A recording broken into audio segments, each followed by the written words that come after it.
بسم الله الرحمن الرحيم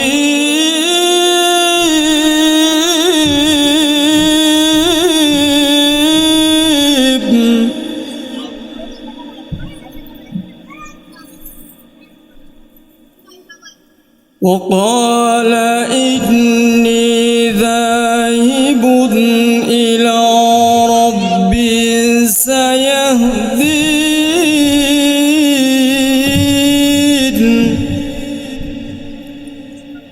رب هب لي من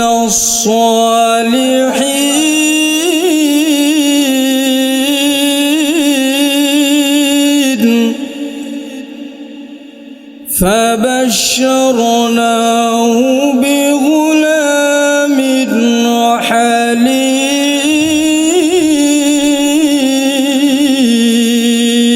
حليم وقال إني ذاهب إلى ربي سيهدين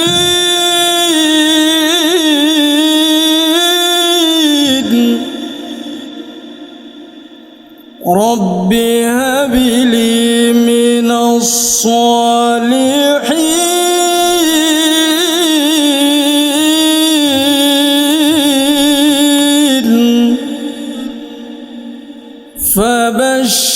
فبشرناه بغلام حليم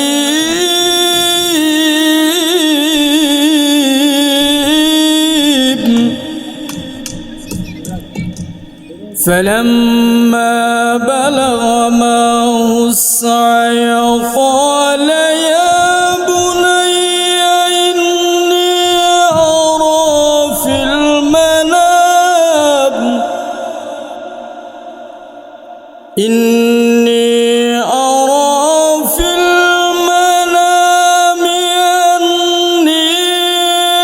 أذبحك فانظر ماذا ترى قال يا أبت افعل ما تؤمر ستجدني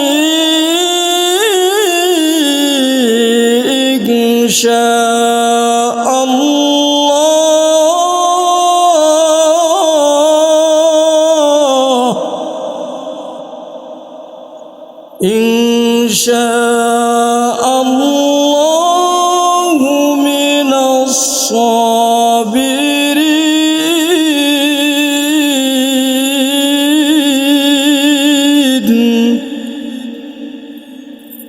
صدق الله العظيم بسم الله الرحمن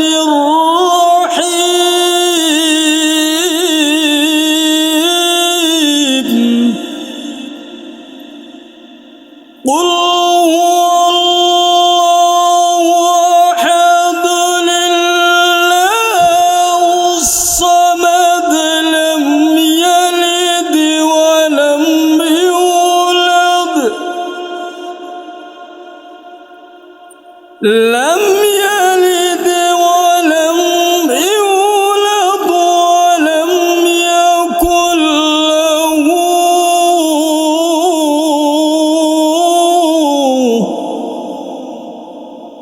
ولم يكن له كفوا أحد بسم الله الرحمن الرحيم قل هو الله أحد الله الصمد لم يلد ولم يولد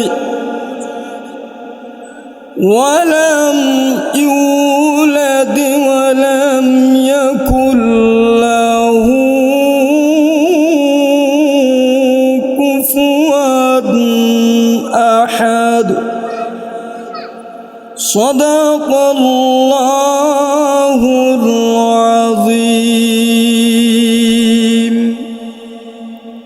আলহামদুলিল্লাহ আলহামদুলিল্লাহি ওয়া কাফা সালামুন আলা ইবাদিহিল্লাযীনা ইসতাফা আম্মা বা'দ ফাআউযু বিল্লাহি মিনাশ শাইতানির রাজীম বিসমিল্লাহির রহমানির রহিম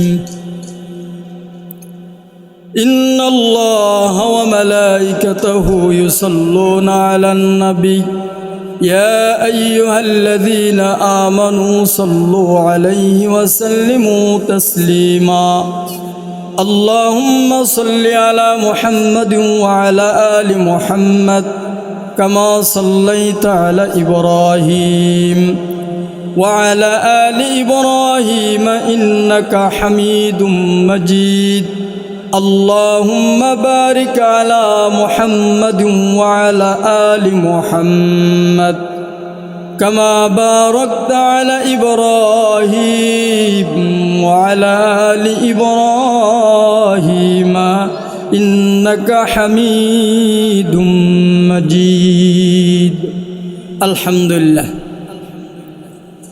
আল্লাহ পাকের কাছে লাখো কোটি শুকর আদায় করছি যে মহান আল্লাহ রব্বুল আলামিন আমাকে আপনাকে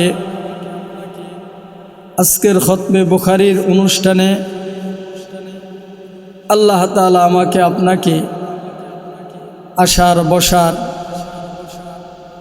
দিনই দুটি কথা বলা এবং শোনার সুযোগ করে দিছে সেই মালিকের দরবারে অসংখ্য কোটি কোটি শুকরিয়া আমরা সকলেই দিল থেকে একবার পড়ি আলহামদুলিল্লাহ।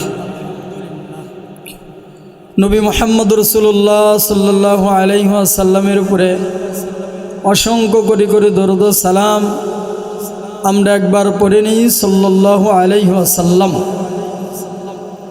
আমরা কেউ কথা না বলি, চুপ করে কথাগুলো শুনতে থাকি, সবাই চুপ করে কথাগুলো শুনতে থাকি, কথা না বলি। আজকের এই খতমে বুখারীর অনুষ্ঠানের প্রধান আলোচক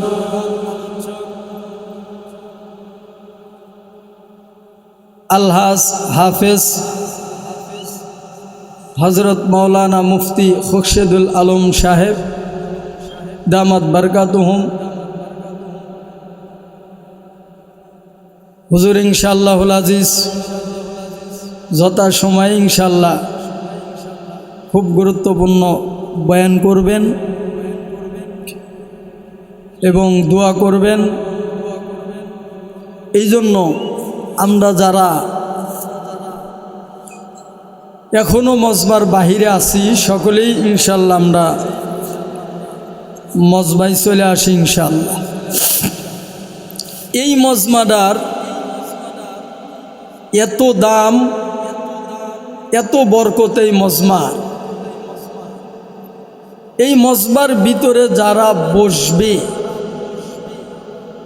বসলেই আল্লাহ তাআলা তাদের গুনাহগুলা মাফ করে দিবে, বসলেই মাফ করে দিবে। এই মজলিসের এত দাম, বসলেই গুনাহ মাফ করে দিবে। যতক্ষণ এই মজমায় বসে থাকবে এতক্ষণ এই বান্দার আমলনামায় সওয়াব ফেরেশতারা লিখতেই থাকবে, গুনাহগুলো আমলনামায় থেকে কাটতে থাকবে, গুনাহগুলো কাটতে থাকবে।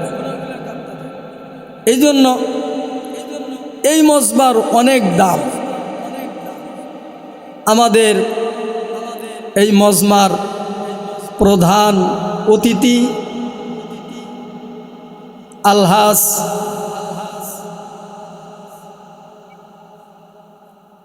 ইমতিয়াজ খান সাহেব, বিশিষ্ট শিল্পপতি আমেরিকা। অত্যন্ত ভালো মনের একজন মানুষ, অত্যন্ত ভালো মনের একজন মানুষ, অত্যন্ত ভালো মানুষ। আসলে এইসব মজমাগুলায় এরকম ভালো মানুষের দরকার আছে।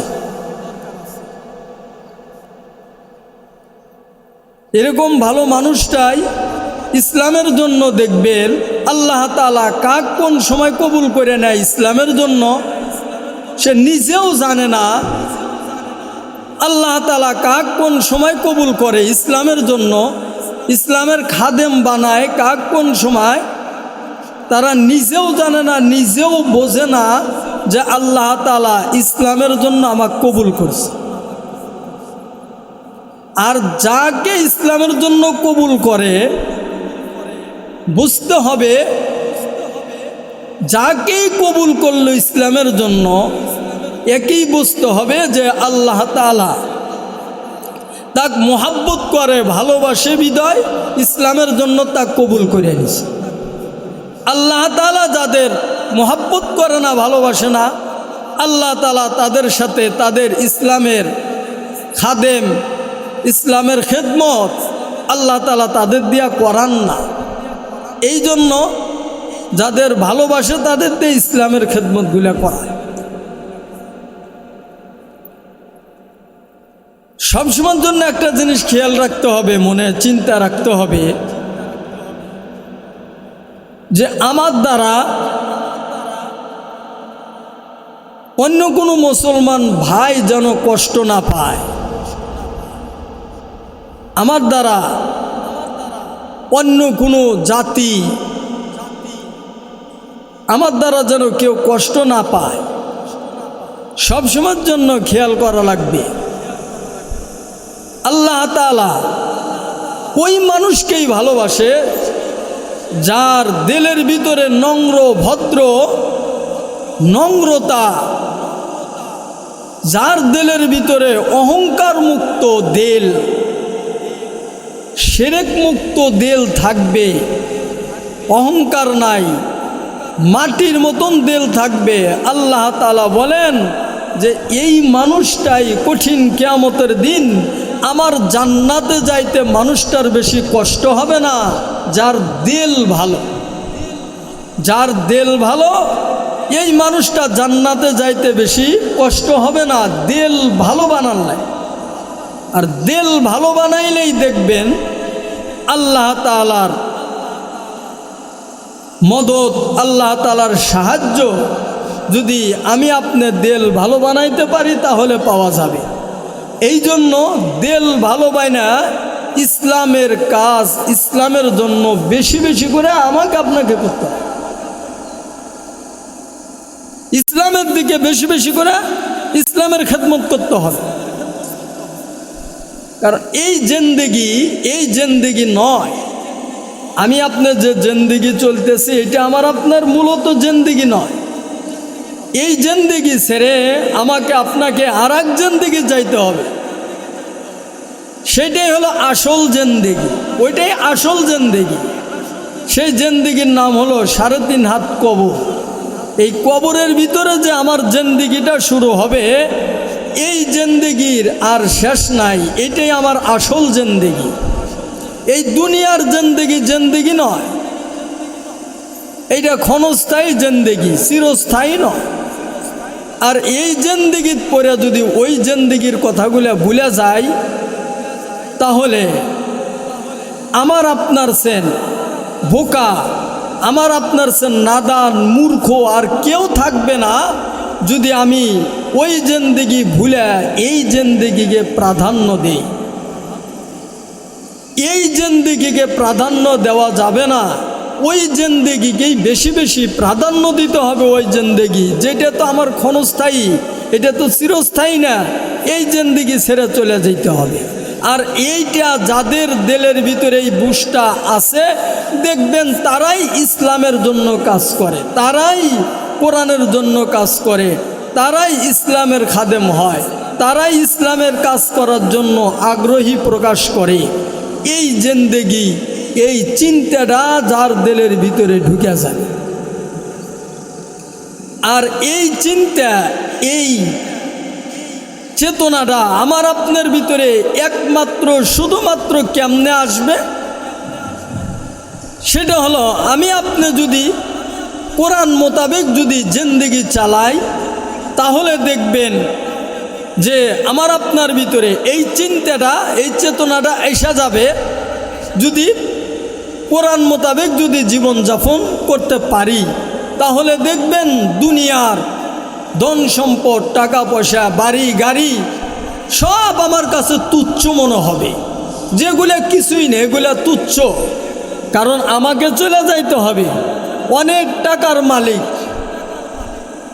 ফেরাউন, আবু জেহেল, নমরুদ, হামান, এদের সম্পদও কম ছিল না, বাহাদুরিও কম ছিল না, এদের শক্তিও কম ছিল না। কিন্তু দেখেন এরা এখন কিন্তু দুনিয়ার বুকে নাই, সকলেই কিন্তু কবরের যাত্রী হয়ে গেছে। এই জন্য বাবা, পৃথিবী শুরু থেকে নিয়ে কিয়ামত পর্যন্ত যতই শক্তি থাক না কেন, শক্তিশালী আমি হই, আমার টাকা হোক, সম্পদ হোক, ক্ষমতা থাক, কিন্তু এই ক্ষমতা একদিন আমার হাত থেকে ছুটে যাবে, এই শক্তি একদিন চলে যাবে, এই বাড়ি গাড়ি টাকা পয়সা সব একদিন চলে যাবে। একদিন না একদিন আমাকে ওই কবরের যাত্রী হতে হবে। পোকামাকড়ের খাদ্য অবশ্যই একদিন না একদিন আমাকে আপনাকে হতেই হবে। এটার ভিতরে কোনো সন্দেহ নাই যে আমি কবরে যে যাব না, এইটা কোনো সন্দেহ নাই, এটা কেউ সন্দেহ করে না। এক বাক্যে একজন ইহুদিকেও যদি বলা হয়, সেও বলবে যে মৃত্যু আছে, হয় আমাদের পুরিয়া দিক। হিন্দুদেরও যদি বলেন হ্যাঁ মৃত্যু আছে, হয় পুরিয়া দিক, ছাই বাইনা দিক, হয় ডুবিয়া দিক, নাই পুঁতে থুক, কিন্তু মৃত্যু অবশ্যই আছে। কবরে আমাকে আপনাকে অবশ্যই যাইতে হবে, অন্ধকার কবরে অবশ্যই যাইতে হবে। এই জন্য বাবা সব সময়ের জন্য এটা খেয়াল রাখতে হবে যে এই দুনিয়ায় আমি আপনার চিরদিন কেউ থাকেও নাই, আমি আপনি থাকতেও পারবো না। দুনিয়ার থেকে অবশ্যই আমাকে আপনাকে চলে যেতে হবে। আর দুনিয়ার থেকে চলে যাইতে হলে দুনিয়ার সম্পদগুলো আমাকে আপনাকে সামানাগুলো, মৃত্যুর সামানাগুলো গোছা নিয়ে এই দুনিয়ার থেকে কবরে যাইতে হবে। দুনিয়াতেই ওই কবরের সম্পদগুলো দুনিয়ার বুকে আপনাকে মেহনত করে সংগ্রহ করতে হবে, সংগ্রহ করে এরপরে কবরের জগতে যাইতে হবে। আল্লাহ তাআলা বলেন, বিসমিল্লাহির রহমানির রহিম, ওয়ালা তামুতুন্না ইল্লা ওয়া আনতুম মুসলিমুন। আল্লাহ তাআলা প্রত্যেকটা বান্দা বান্দিকে আল্লাহ তাআলা ডাক দিয়ে বলেন, এই দুনিয়ার আমার বান্দারা তোমরা ভালো করে শোনো, তোমরা পূর্ণ মুসলমান না হয়া যেন মাটির কবরে তোমরা আইসো না। আর পূর্ণ মুসলমান না হওয়ার পরে যদি কেউ মাটির কবরে যায়, ওই মাটির কবরের আযাব বাবা একজনও সইতে পারবো না রে বাবা। মাটির কবরের আযাবটা কেমন হবে, কেমন কবরের আযাব হবে? বান্দার আমল যদি ভালো না হয়, কবরের ভিতরে রেখে আসার পর প্রথম নাম্বার কবরের আযাব, আমল যদি ভালো না হয় রে বাবা, কবরের ডান পাশের মাটিগুলা চাপ দিবে, এই ডান পাশের হাড়গুলা বাম পাশে ঢুকে যাবে, বাম পাশের মাটিগুলা চাপ দিবে, বাম পাশের হাড়গুলা ডান পাশে ঢুকে যাবে রে বাবা। এই মানুষটা কবরের ভিতরে যতই এত জোরে চিৎকার পারবে, এই বান্দার চিৎকার শোনার মতন ওই সময় কবরের ভিতরে কেউ থাকবে না রে বাবা। এমন ফেরেশতা দিবে যে ফেরেশতারা চোখেও দেখবে না, কানেও শুনবে না রে বাবা। যে কানে শুনলে বড় চিৎকার পারলে যদি কানে শোনা যায় মায়া লেগে যাবে, এই জন্য কানেও শুনবে না। এমন আযাব কবরের ভিতরে বাবা, বেঈমান হয়ে কবরে গেলে এমন আযাব কিন্তু কবরের ভিতরে সইতে হবে রে বাবা। আর যদি ইমান ও আমল নিয়ে যদি মাটির কবরে যদি যাইতে পারি, তাহলে মাটির কবরে যাইতে দেরি হবে, বান্দার জন্য কবরটা জান্নাতের বাগান হইতে দেরি হবে না। এই জন্য বাবা ইমান ও আমল নিয়ে মাটির কবরে যাইতে হবে, মাটির কবরে ইমান ও আমল নিয়ে যাইতে হবে রে বাবা। সব সময়ের জন্য খেয়াল করা চাই যে আমি আপনি জিন্দেগি ভর শুধু গুনাহ করে ফালাইলাম, কেমনে ওযু বানাইতে হয় এটাও জানি না, সূরা কেরাতও জানি না। এখন আমার কি উপায়টা হবে? কবরে যাওয়ার পরেই তো আমাকে ধরবে।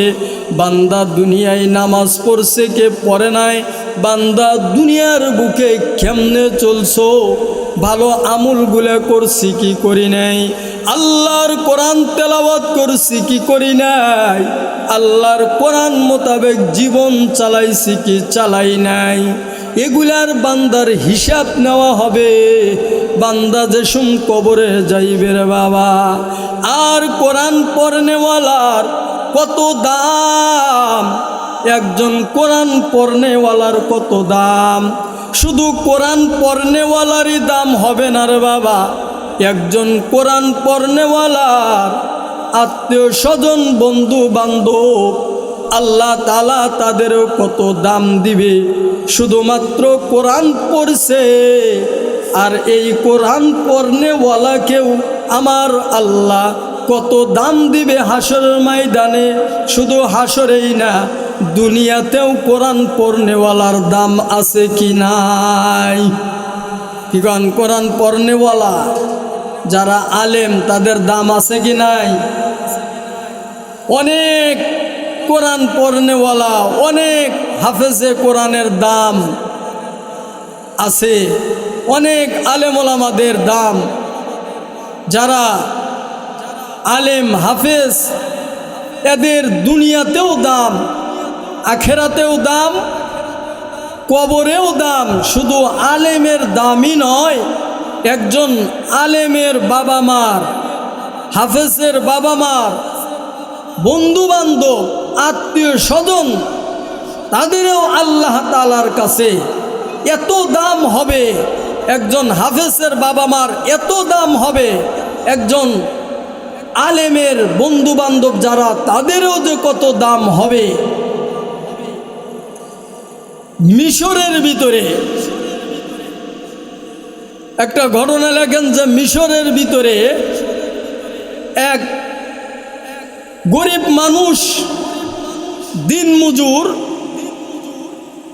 দিনমজুরি করে খায়। ওনার মনে চাইছে যে একজন আলেমের বাবা হবে, হাফেজের বাবা হবে। এই গরিব হঠাৎ করে একদিন তার বিবিকে ডাক দেয়া বলতেছে, বিবি রে, আমাদের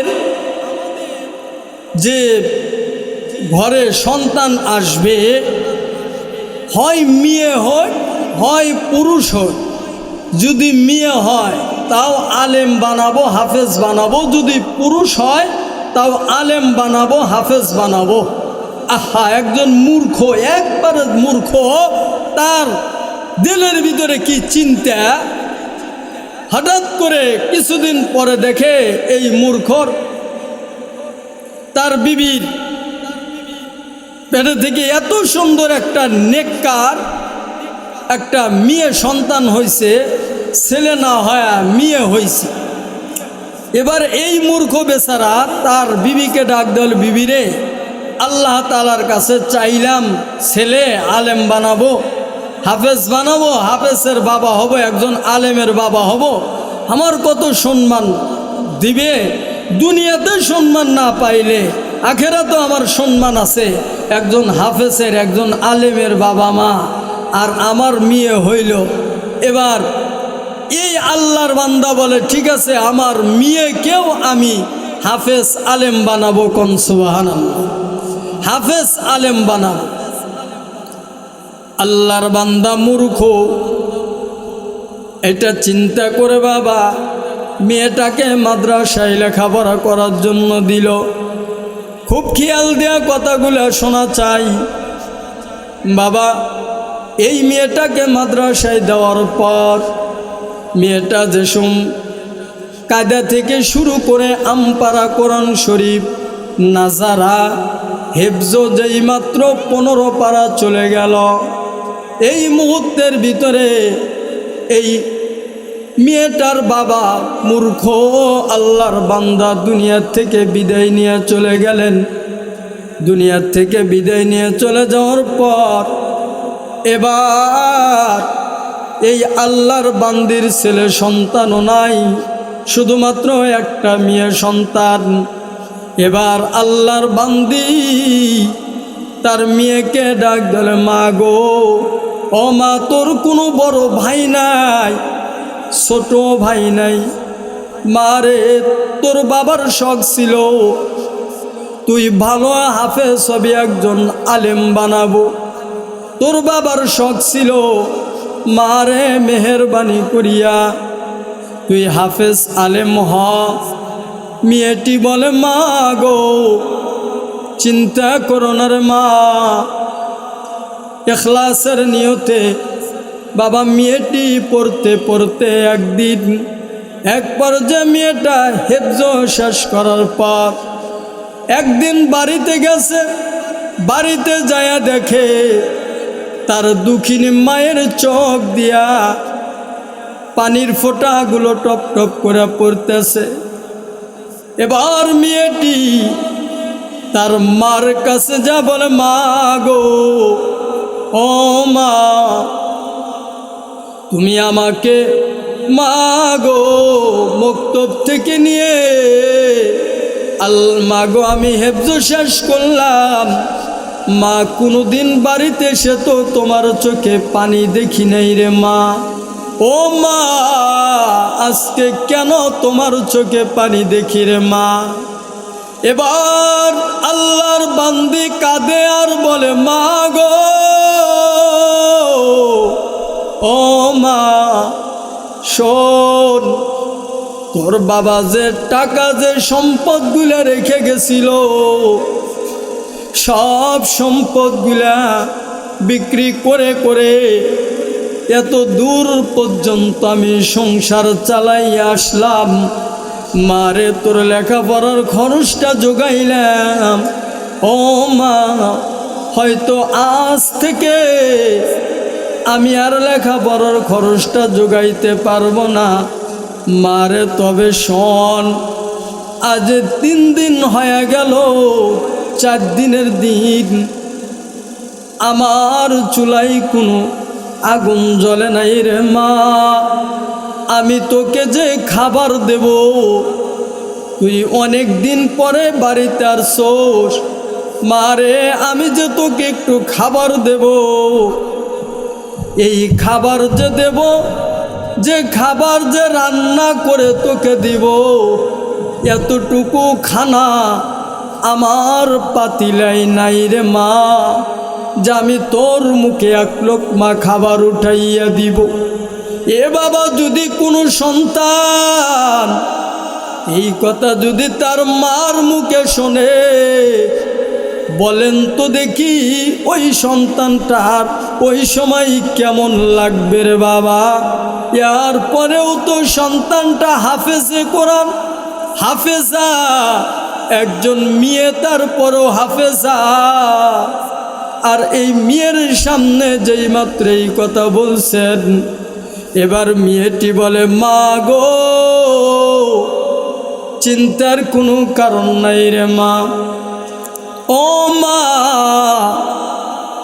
আপনার একজন সন্তান যদি, আপনার ছেলে সন্তান যদি একজন জীবিত থাকতো, আমি মেয়ে না হয়া যদি ছেলে হইতো, যদি ছেলে হইতাম, তাহলে তো সে আপনার উপকার করতো। মা, চিন্তা করো না, তোমার উপকার মা আমি করতে চাই, দেখি আমি করতে পারি কিনা। মেয়েটি এবার পর্দা সহকারে হাত মোজা পাও মোজা লাগাইয়া মেয়েটি বোরকা পরিধান করে সুন্দরভাবে হাত মোজা পাও মোজা লাগাইয়া বোরকা পরিধান করে মেয়েটি মিশরের জঙ্গলে চলে গেল।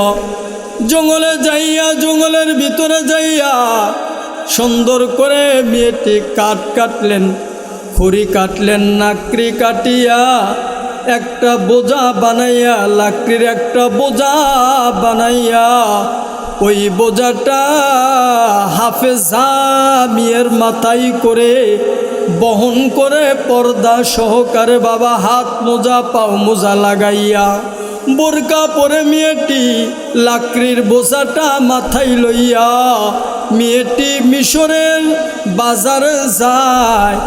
আর আমার মালিকের কোরআন মেয়েটি তেলাওয়াত করতে থাকে। মেয়েটির জবান দিয়ে মালিকের কোরআনের তেলাওয়াতের আওয়াজ শোনা যায়। মালিকের কোরআনের তেলাওয়াতের আওয়াজ, মেয়েটি আওয়াজ দেয় আর কোরআন তেলাওয়াত করে।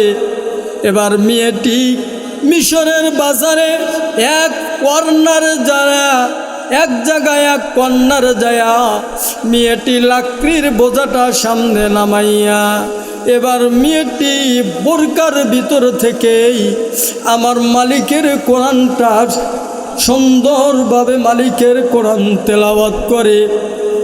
আর মেয়েটি লাকড়ির বোঝার সামনে বসে আছে।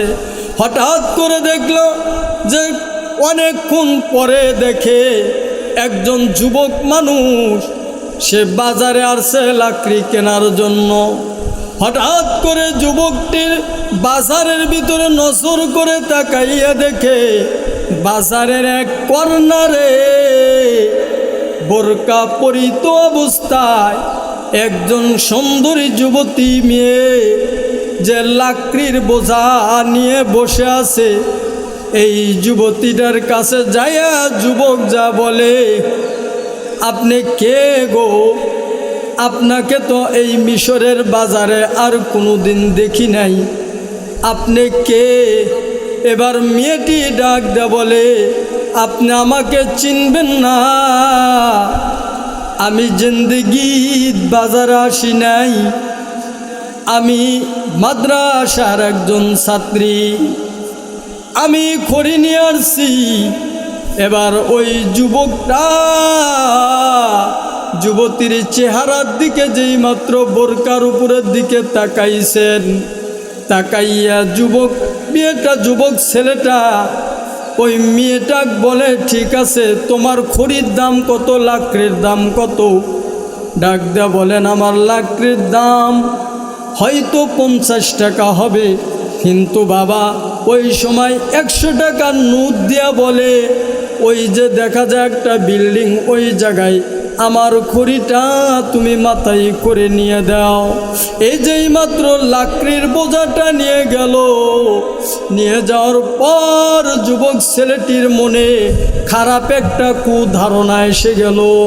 শয়তান ধোঁকা দিল, বলে এই যুবক রে, তোর লাকড়ি যে মেয়েটা দেওয়ার জন্য আসছে, এই মেয়েটা এত সুন্দরী, এই জায়গায় কেউ নাই, শুধু তুই একা আর এই মেয়ে, এই জায়গায় কেউ নাই। তুই যদি মেয়ের সাথে যদি এখন যদি তোর মনের আবেগ যদি মিটাস, এই জায়গায় কেউ দেখবে না, কেউ তোকে ডিস্টার্ব করবে না।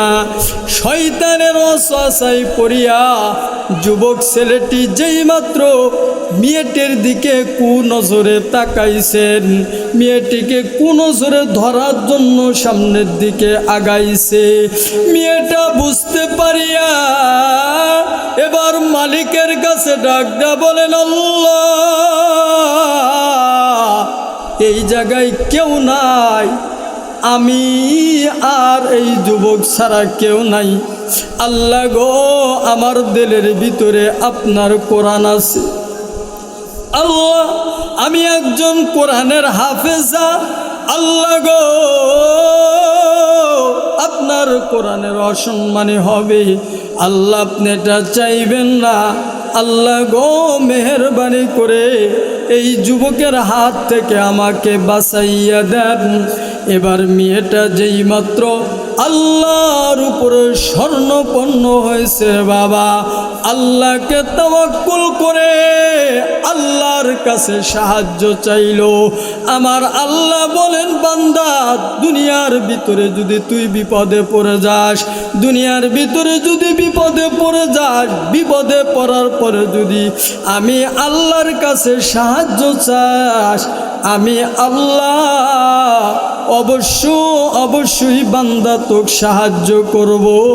তবে আমার সাহায্য ছাড়া যেন তুই মানুষের কাছে সাহায্য না চাস। আল্লাহর বান্দি আল্লাহর কাছে যেই মাত্র সাহায্য চায়, মুহূর্তের ভিতরে দেখা গেল ওই ঘরের ছাদের উপর থেকে যুবকটি একটা লাফ দিছে। যুবতী হাফেজা মেয়েটা লাফ দেওয়ার সাথে সাথেই দেখে যেরকম বাজ পাখি উড়াল দিয়ে ওই আকাশ থেকে মাটিতে পড়ে, মেয়েটি হাফেজা মেয়েটা ঠিক ওরকমভাবে আস্তে করে জমিনে পড়ে গেল। জমিনে পড়িয়া মেয়েটি তাকাইয়া দেখে তার কোনো ক্ষতি হয় নাই। এবার মেয়েটি আমার মালিকের কাছে শুকরিয়া আদায় করে আর বলে, আল্লাহ আমার একিন এসে গেল, দুনিয়ায় যদি কোনো বান্দা বান্দি যদি বিপদে পড়ে যায়, বিপদে পড়ে যদি আমার মালিকে যদি ডাকে, অবশ্যই আমার আল্লাহ ডাকে সাড়া দেয়। বিপদে পড়ে গেছেন, মানুষের কাছে না যায়া আমার মালিকের কাছে যাব, আল্লাহর কাছে যান। বিপদে পড়ে গেছেন, মসজিদে দৌড়ান। বিপদে পড়ে গেছেন, আল্লাহর কোরআন তেলাওয়াত শুরু করে দেন। এ বান্দা আপনি যে বিপদে পড়ার পরে আল্লাহর কোরআন তেলাওয়াত করবেন, আল্লাহর কোরআন তেলাওয়াত করবেন, দেখবেন আমার আল্লাহ ওই বিপদ থেকে আপনাকে কুদরতিভাবে হেফাজত করছে। আল্লাহর পয়গম্বর নবী মুহাম্মদুর রাসূলুল্লাহ সাল্লাল্লাহু আলাইহি ওয়াসাল্লাম বলেন, আমার উম্মতেরা তোমরা সবাই একটা কথা ভালো করে মনে রাখবা, খেয়াল করবা, উম্মতেরা দুনিয়ায় বিপদে পড়ে গেলে আমার মালিকে আমার আল্লাহকে স্মরণ করবা।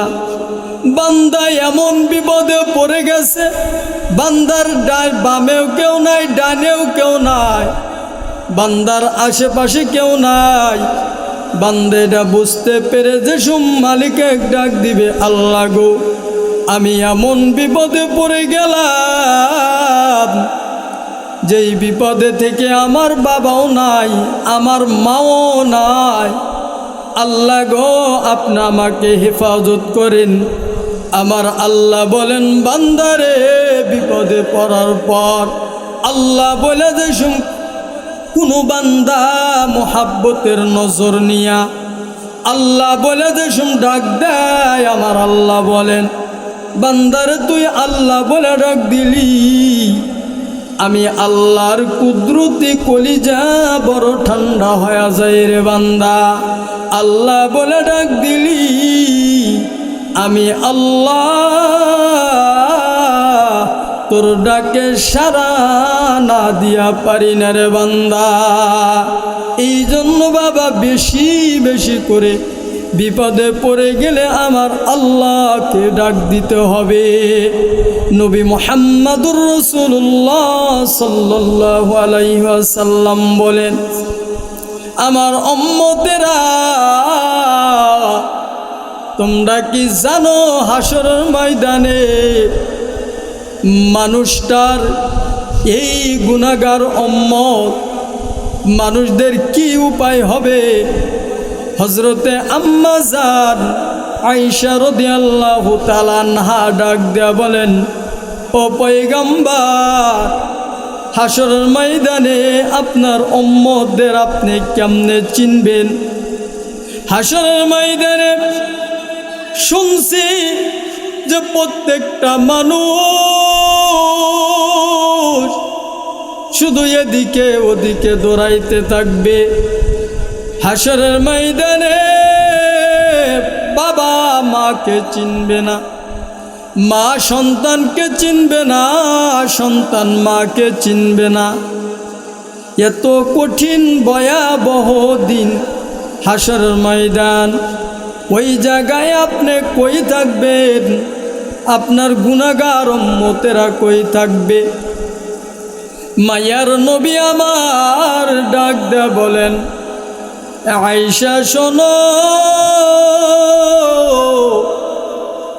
আমি মায়ার নবী হয়তো ফুলসুরাতের কিনারায় থাকব, হয়তো মিজানের পাল্লাই থাকব, হয়তো জান্নাতের গেটে থাকব, জাহান্নামের গেটে থাকব। এ বাবা হাসরের ময়দানে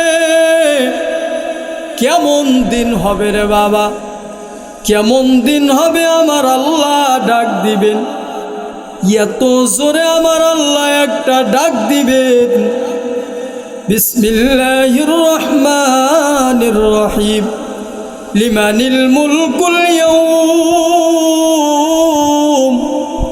লিল্লাহিল ওয়াহিদিল কাহ্হার। আমার আল্লাহ যেই মাত্র ডাক দিবে, লিমানিল মুলকুল ইয়াউম লিল্লাহিল ওয়াহিদিল কাহ্হার। আমার আল্লাহ এমন রাগান্বিত অবস্থায় ডাক দিবে।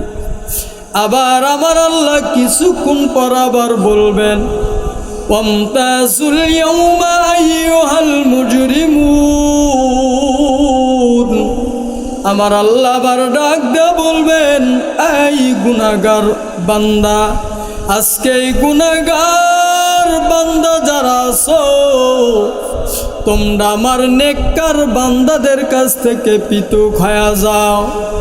এ বাবা হাসরের ময়দানটা শুধুমাত্র থরথর করে কাঁপতে থাকবে। এরপরে আবার জাহান্নামের বিকট আওয়াজ, এরপরে আবার জাহান্নাম আওয়াজ দিয়ে গুনাহগার বান্দাদেরকে খাওয়ার জন্য আসবে। জাহান্নামের আওয়াজে গুনাহগার বান্দাগুলার বাবা কানের তালা ফেটে, কানের তালা দিয়ে রক্তগুলা পড়তে থাকবে। সূর্যের তাপে মাথার মগজ গলে গলতে গলতে মাথার মগজগুলা গলে আপনার শরীর দিয়া পড়তে থাকবে। গুনাহগারেরা এদিকে ওদিকে দৌড়াইবে। এই মুহূর্তের সময় শুধুমাত্র একমাত্র কেবলমাত্র আমার আপনার বন্ধু, আমার আপনার আপন শুধুমাত্র একজনই ওই সময় থাকবে রে বাবা। তার নাম হলো মায়ার নবী মুহাম্মাদুর রাসূলুল্লাহ। বলুন সাল্লাল্লাহু আলাইহি ওয়াসাল্লাম। মায়ার নবী আমার এই দৃশ্য দেখার পর মায়ার নবী আমার আল্লাহ কুদরতি পায়ে সেজদা লাগাইয়া মায়ার নবী দুই ফোঁটা চোখের পানি ছেড়ে দিবি। আমার আল্লাহ ডাক দিয়ে বলবেন, বন্ধু, বন্ধু গো, দুনিয়াতে আমি আপনাকে অনেক কাঁদাইছি। বন্ধুরে, দুনিয়াতে আপনাকে অনেক কাঁদাইছি আমি। আপনাকে হাসরের ময়দানে আর কাঁদাবো না, কারণ আজকে আপনার কাঁদার সময় নয়। ও বন্ধু, দুনিয়াতে আপনার উম্মতের জন্য আপনি এক মুষ্ট খানা পর্যন্ত আপনি ঠিক মতে খান নাই। বন্ধু গো, আজকে আপনাকে কাঁদাবো না, বন্ধু মাথাটা উঠাইয়া দেন। ও বন্ধু, মাথা উঠান। আর এই যে দেখেন বাবা, আল্লাহ তাআলা কুদরতিভাবে মায়ার নবীর হাতে একটা শিশি দিবে, দিয়া বলবে, বন্ধু গো, এই যে আপনাকে আমি একটা শিশি দিলাম, এই শিশির ভিতরে দেখবে অল্প কিছু পানি। মায়ার নবীকে ডাক দেয়া বলবেন, বন্ধু, এই শিশির ভিতরে থেকে এক ফোঁটা পানি আপনি ওই জাহান্নামের ভিতরে ছেড়ে দেন। আপনি দেখবেন জাহান্নামের আগুন নিবে পিছন দিকে যাইতে থাকবে। বাবা, শিশির ভিতরে থেকে এক ফোঁটা পানি মায়ার নবী আমার যেই মাত্র জাহান্নামের ভিতরে ছেড়ে দিবে, জাহান্নামের আগুন নিবিয়া জাহান্নামটা পিছন দিকে দৌড়াইতে থাকবে। মায়ার নবী আমার ওই মুহূর্তে মালিকের কাছে ডাক দেয়া বলবেন, দয়ার আল্লাহ গো, মেহেরবানি করে আপনার কাছে আমি জানতে চাই যে আপনারা 70,000 ফেরেশতারা যে 70,000 আগুনের শেকল পরাইয়া জাহান্নামকে পিছন দিকে টেনে নিতে পারল না, আর এক ফোঁটা পানি জাহান্নামের আগুনকে নিবিয়া জাহান্নাম পিছন দিকে গেল। ও দয়ার আল্লাহ, এটা কিসের পানি দিলেন? এটা কি জান্নাতের পানি না আবু হায়াতের পানি না জমজমের পানি? আমার আল্লাহ ডাক দিয়ে বলবেন, মায়ার নবী গো, এটা জান্নাতের পানিও নয়, এটা জমজমেরও পানি নয়, এটা আবু হায়াতেরও পানি নয়, এটা কোনো কুদরতের পানি নয়। বন্ধু আমার, এটা হলো দুনিয়ার ভিতরে আপনার গুনাহগার উম্মতের চোখের পানি। আপনার গুনাহগার উম্মত গুনার কথা মনে পড়ে বেশি বেশি করে কান্না করছে। আর যদি কোনো বান্দা বান্দি গুনার কথা মনে করে যদি 2 ফোঁটা চোখের পানি যদি ফালাইতে পারে, আমি গুনাহ করে ফালাইছি, আমি তো বড় নাফরমান, কবরের ভিতরে যা আমি কেমনে ঘুমাবো, কবরের আযাব আমি কেমনে সইব, এইটা চিন্তা করে বান্দা 2 ফোঁটা চোখের পানি ফালাইয়া দেয়। আমার আল্লাহ বলেন, ও ফেরেশতারা তাকাইয়া দেয়, আমার বান্দা দুনিয়ায় গুনাহ করিয়া গুনার কথা মনে পড়ছে, আযাবের কথা মনে পড়ে, দেখ আমার বান্দা 2 ফোঁটা চোখের পানি ছেড়ে দেয়, ফালাইয়া দেয়।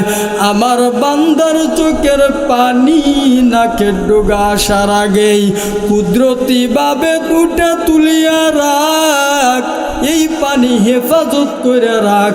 আমার বান্দার জন্য হাসর ময়দানে 2 ফোঁটা চোখের পানি বান্দার জন্য কাজে এসে যাবে।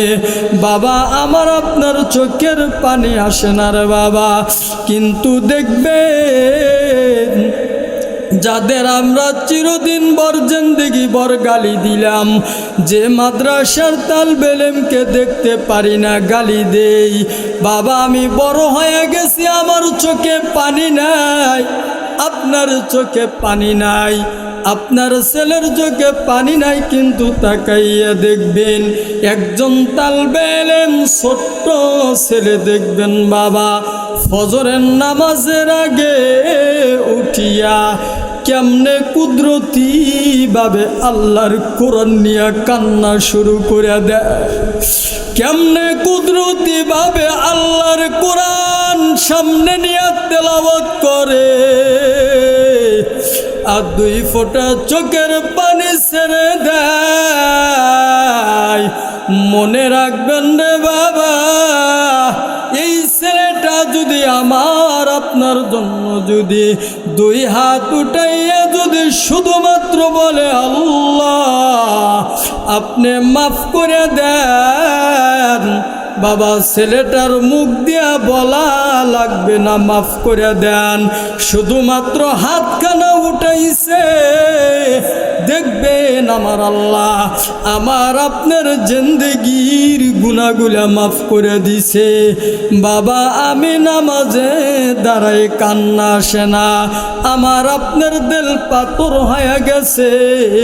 আর যে তালবেলেমকে দেখতে পারি না, দেখবেন বাবা তালবেলেমগুলা এমন প্রতিষ্ঠান আছে যেই জায়গায় ভালো খানা পিনার আয়োজন নাই, এমন জায়গায় আছে মাদ্রাসার ওস্তাদ যারা আছে দেখবেন বাবা অল্প টাকার বেতন তাদের আদরের বিবিগুলা বাড়িতে রেখে অল্প টাকার বেতন করে মাদ্রাসাগুলা দিনই খেদমত করাইতেছে রে বাবা, শুধুমাত্র একমাত্র কেবলমাত্র আমার মালিকে রাজি খুশি করার জন্য।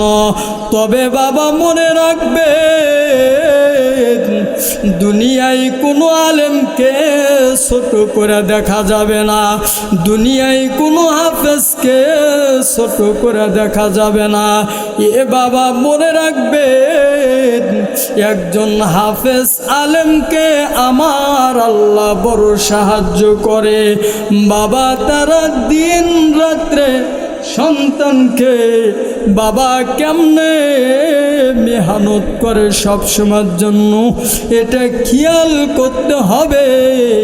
যারা কোরআন পড়নেওয়ালা, এই কোরআন পড়নেওয়ালাদের সাথে কখনো যেন বেয়াদবি না হয়, বেয়াদবিমূলক আচরণ যেন আমার দ্বারা না হয়। এই জন্য বাবা যারা কোরআন পড়নেওয়ালা সবসময়ের জন্য মনে রাখবেন, যারা হাফেজ আলেম আল্লাহ তাআলার কাছেও সম্মান, দুনিয়াতেও সম্মান, আখেরাতেও সম্মান, কবরেও সম্মান।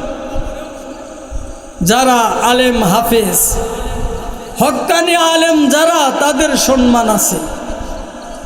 যারা হক্কানি আলেম, যারা প্রকৃতপক্ষে আল্লাহ এবং আল্লাহ রসুলকে রাজি খুশি করার জন্যে ইলমে দিন শিক্ষা করবে, যে আমি আল্লাহ এবং আল্লাহ রসুলকে রাজি খুশি করার জন্য ইলমে দিন শিক্ষা করতেছি, এটা যদি আমাদের মাদ্রাসার ছাত্রদেরও মনে থাকে আল্লাহ এবং আল্লাহ রসুলকে রাজি খুশি করার জন্য এলেম শিখতে আসছি, ওই এলেমের ভিতরে বরকত আছে, ওই এলেমের ভিতরে বরকত আছে।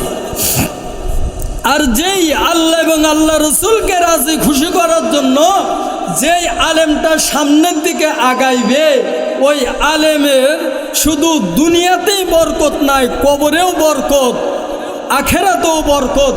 এই আলেমের শুধু বরকত আর বরকতই থাকবে। কিন্তু খেয়াল রাখতে হবে, আমি আল্লাহ এবং আল্লাহ রসুলকে রাজি খুশি করার জন্য ইলম শিখছি, আল্লাহ এবং আল্লাহ রসুলকে রাজি খুশি করার জন্যই আমার ইলম মোতাবেক আমি জীবন চালাব, এইটা খেয়াল করতে হবে। আর আমি যদি মানুষকে কিছু দেখবেন ধামা ধরা কিছু আলেম আছে, হক কথা বলতে পারে না, ধামা ধরা কিছু আলেম আছে দেখবেন যেই দিকেই টাকার পিছে দৌড়ায়। আরে সম্পদ কোনোদিন মানুষের পিছে দৌড়াইতে পারে না, মানুষ সম্পদের পিছে দৌড়াইতে পারে না, সম্পত্তি মানুষের পিছনে দৌড়াবে। যদি কোনো বান্দা যদি আল্লাহর গোলাম হয়, এই পৃথিবীটাই বান্দার গোলাম হয়ে যায়।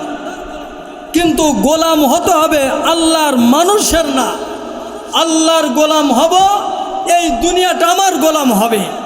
আমি টাকার গোলাম হব না, টাকাই আমার গোলাম হবে। আমি আল্লাহ এবং আল্লাহ রসুলের গোলাম হব, টাকায় আমার গোলাম, সম্পত্তি আমার গোলাম, পুরা দুনিয়াটাই আমার গোলাম হয়ে যাবে যদি আমি আমার মালিকের গোলাম হতে পারি। আজকে তো আমি আপনি মালিকের গোলাম না, যে আমাকে বানাইলো আজকে তো তার গোলাম না, আজকে আমি টাকার গোলাম, সম্পদের গোলাম হয়ে গেছি। আহা, সম্পদ দেওয়ার মালিক কে? সম্পদ ছিনে নেওয়ার মালিক কে? ইজ্জত দেওয়ার মালিক কে? আল্লাহ। ওয়াতুইজ্জু মান তাশাউ ওয়া তুযিল্লু মান তাশাউ। বাবা, ইজ্জত দেওয়ার মালিক আমার আল্লাহ, ইজ্জত ছিনে নেওয়ার মালিকও আমার আল্লাহ। আমার আল্লাহ বলেন, বান্দারে তুই আমার গোলাম হ, এই পৃথিবীটা আমি আল্লাহ তোর গোলাম বানাইয়া দেব। আল্লাহর নবীর এক সাহাবী হযরতে আবু আক্কাস রাদিয়াল্লাহু তাআলা আনহু, এই আল্লাহর নবীর সাহাবী আবু আক্কাস রাদিয়াল্লাহু তাআলা আনহু, উনি একদিন কিছু কাফেলা নিয়া আল্লাহর নবীর নির্দেশ পালন করার জন্য ইরানের উদ্দেশ্যে এই হযরতে আবু আক্কাস রাদিয়াল্লাহু তাআলা আনহু কিছু সাহাবী নিয়ে রওনা দিছে। যাইতে যাইতে বাবা কিছু দূর যাওয়ার পর রাত্রি হয়ে গেছে, রাত্রি যাপন করবে। ওই জায়গায় রাত্রি যাপন করবে যেই জায়গায় রাত্র যাপন করার মতন কিছুই নাই, কিন্তু তাকাইয়া দেখে সামনে একটা জঙ্গল দেখা যায়। হযরতে আবু আক্কাস রাদিয়াল্লাহু তাআলা আনহু ধীরে ধীরে করে ওই জঙ্গলের কাছে যাইয়া এবার আল্লাহর নবীর সাহাবীদের ডাক দেয়া বলেন, এই আল্লাহর নবীর সাহাবীরা, এই জায়গায় কোনো বাড়িঘর নাই, এই জায়গায় দেখো একটা জঙ্গল দেখা যায়, আর এই জঙ্গলের ভিতরে অনেক বাঘ ভাল্লুক হিংস্র প্রাণী আছে, সাপ বিচ্ছু আছে। আল্লাহর নবীর সাহাবীরা ডাক দেয়া বলেন, এই জায়গায় আমরা কেমনে থাকবো যেই জায়গায় সাপ বিচ্ছু ভাল্লুকেরা আছে? আমি কেমনে থাকবো এই জায়গায় বাবা? কিন্তু নজর করে তাকাইয়া দেখে ওই জায়গায় থেকে একটা আওয়াজ দিছে যে এখানে যারা আমরা আল্লাহর নবীর মেহমান, এখান থেকে দূর হয়ে যাও, কিছুক্ষণের জন্য আমরা আজকের রাত্রি যাপন করব। এই কথা বলার সাথে সাথেই জঙ্গলের ভিতর থেকে সবাই চলে গেল। জোরে কোন সুবহানাল্লাহ, লিল্লাহি তাকবীর, লিল্লাহি তাকবীর। প্রধান আলোচকের আগমন, প্রধান আলোচকের আগমন। আলহামদুলিল্লাহ, আজকের আমাদের এই খতমে বুখারীর দোয়ার অনুষ্ঠানের প্রধান আলোচক আমাদের মাদ্রাসার নির্বাহী পরিচালক আলহাজ হাফেজ হজরত মাওলানা মুফতি খুরশেদ আলম দামাত বারকাতুহুম হুজুর এখন ইনশাল্লাহ গুরুত্বপূর্ণ ইনশাল্লাহ বয়ান করবেন, এবং আমাদের বয়ানও অনেক দূর থেকেও ইনশাল্লাহ শুনতেছে। খালি আপনারা না, অনেকেই শুনতেছে অনেক জায়গা থেকে ইনশাআল্লাহ। তারাও আমাদের মতন বসে শুনতেছে। আল্লাহ তাআলা যারা শুনতেছে বসে থেকে দূর থেকে, আল্লাহ তাআলা তাদেরকে যেন মাফ করে দাও। তারা হুজুরকে অত্যন্ত মহাব্বত করে, তারা হুজুরও তাদেরকে মহাব্বত করে। আলহামদুলিল্লাহ, এজন্য হুজুর তাদের জন্য ইনশাল্লাহ দোয়া করবেন। ইনশাল্লাহ তাদের উদ্দেশ্যেও হুজুর ইনশাল্লাহ বয়ান করবেন। দেখুন ইনশাল্লাহ হুজুর খুব গুরুত্বপূর্ণ নসিহত আমাদের ইনশাল্লাহ শোনাবে। আমরা ইনশাল্লাহ ধৈর্য সহকারে ইনশাল্লাহ হুজুরের তেলাওয়াত বয়ানগুলো শুনব। আর আল্লাহ তাআলা যারা আমাদের বয়ান শুনতেছে, আল্লাহ তাআলা বিশেষ করে আমাদের প্রধান মেহমান আলহাজ ইমতিয়াজ খান সাহেব, উনিও শুনতেছেন। আল্লাহ তাআলা যেন ওনাকে হায়াতের ভিতরে আল্লাহ তাআলা বরকত দিক, জোরে বলেন আমিন। আল্লাহ তাআলা সবাইকে আজকের বলা কথাগুলোর উপরে আমল করা তৌফিক দান করুক, সকলে বলেন আল্লাহুম্মা আমিন। ওয়া আখির দাওয়ানা আনিল হামদুলিল্লাহি রাব্বিল আলামিন। আসসালামু আলাইকুম ওয়া রাহমাতুল্লাহি ওয়া বারাকাতুহু।